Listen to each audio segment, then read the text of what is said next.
नूतन सुंदर ओडिया वीडियो देखिया पाई सब्सक्राइब करंतु आम चैनल जानिबा कथा को एवं समस्त वीडियो नोटिफिकेशन पाइबा पाई ऑल नोटिफिकेशन बेल उपरे क्लिक करंतु।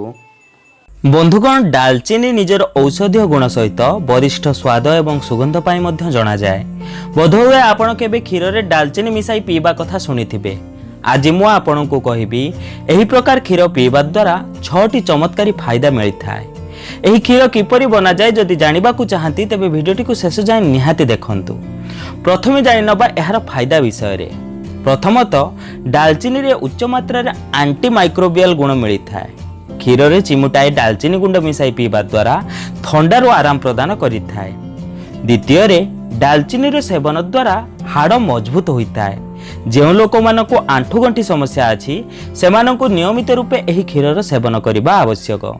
तृतीय रे आपण जदि दालचीनी वाला क्षीर पीबे तेबे आपणक पाचन क्रिया सुस्थ रही थाए एवं पेट रे एसिडिटी भली समस्या रही न थाए। एमितिरे जेउ लोक माननकु खाद्य हजम रे समस्या होउथाए सेमानंकु प्रत्येक दिन एही जिनिसर सेवन करिबा आवश्यक। जेउ लोक माननकु राति रे अनिद्रा हेबार समस्या थाए सेमाने सोइबा पूर्वरु क्षीर रे दालचीनी मिसई सेवन करिबा आवश्यक। एहा द्वारा निद भल आसी थाए। पंचम रे दालचीनी पाउडर स्किन पे बहुत लाभकारी अटे। दालचीनी वाला क्षीर पीवा द्वारा एथिरे गच्छित एंटीबैक्टेरियल गुण त्वचा एवं केश संबंधित अनेक समस्या को दूर करिथाय।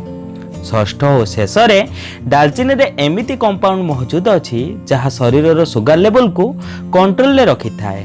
एमिति रे डायबिटीज बा मधुमेह रोगी मानक पई दालचीनी वाला क्षीर बहुत लाभदायक अटे। एबे जानिबा केमिति बनेबा दालचीनी वाला क्षीर। दालचीनी वाला क्षीर बनेबा बहुत सहज। एथिपाई आपनको 1 ग्लास क्षीर, महू 1 चामच एवं अल्प दालचीनी गुंड आवश्यक। दालचीनी वाला क्षीर बनिया पाई प्रथमे गरम क्षीर रे 1 चामच महू मिसांतु।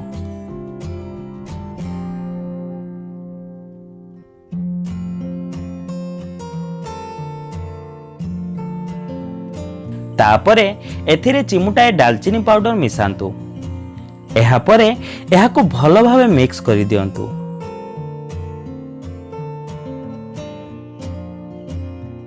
एबे आपण एहार सेवन करि परिबे। बंधुगण एही सबु जिनिस क्षीर रे मिसाइबा द्वारा क्षीर रे एंटीबैक्टेरियल गुण बहुत शीघ्र बढ़िताय एवं आपणक रोग प्रतिरोधक क्षमता मध्य बढ़ी जाए।